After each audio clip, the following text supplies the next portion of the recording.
Cycle, tab অতীত নবম দশম শ্রেণীর পড়ুয়াদের জন্য আরেকটি বড় ঘোষণা পশ্চিমবঙ্গ সরকারের। প্রীতি পোদ্দার, কলকাতা। পশ্চিমবঙ্গ সরকার রাজ্যের সকল মানুষের জন্য নানা জনহিতকর প্রকল্পের উদ্ভব ঘটিয়েছে। লক্ষ্মীর ভাণ্ডার প্রকল্প থেকে শুরু করে স্বাস্থ্যসাথী সহ নানা সরকারি প্রকল্পের মাধ্যমে অনেক মানুষ আত্মনির্ভরশীল হতে পেরেছে। শুধু তাই নয়, ছাত্র ছাত্রীদের জন্য নানা প্রকল্পের আয়োজন করেছেন। কন্যাশ্রী, সবুজ সাথী থেকে শুরু করে একাধিক স্কলারশিপ এবং তরুণের স্বপ্ন প্রকল্পে ট্যাব কেনার টাকা সবই করেছে সরকার। আর এই আবহে ছাত্র ছাত্রীদের পড়াশোনায় যাতে কোনো খামতি না আসে তার জন্য এক নয়া ব্যবস্থা চালু করা হয়েছে। সাধারণত নবম থেকে দ্বাদশ শ্রেণীর পড়ুয়াদের জন্য পাঠ্য বইয়ের পাশাপাশি দরকার পড়ে সহায়ক বই এর। বাজারে একই বিষয়ে বিভিন্ন লেখকদের একাধিক বই ও প্রশ্নোত্তর বই এর সম্ভারও রয়েছে, কিন্তু সেগুলির বেশিরভাগই অনেক দামি। দরিদ্র ছাত্রছাত্রীদের কাছে সেই বই কেনা খুবই কষ্টের। তাই সেই সমস্যা নির্মূল করতে এবং সহায়িকা বইয়ের অভাব পূরণ করতে নতুন উদ্যোগ নিল রাজ্য সরকার। জানা গিয়েছে, এবার থেকে নবম, দশম,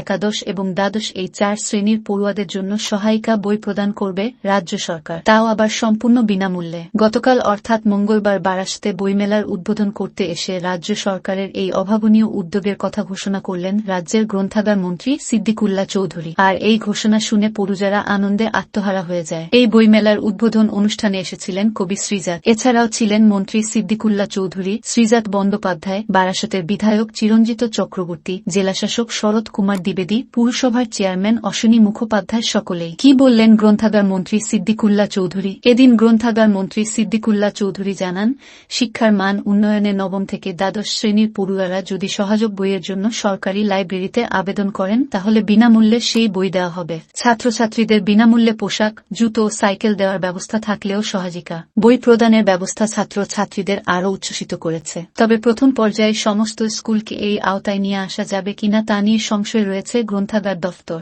সমস্ত বিষয় খতিয়ে দেখে এই পরিকল্পনা এগোবে বলে তিনি জানিয়েছেন।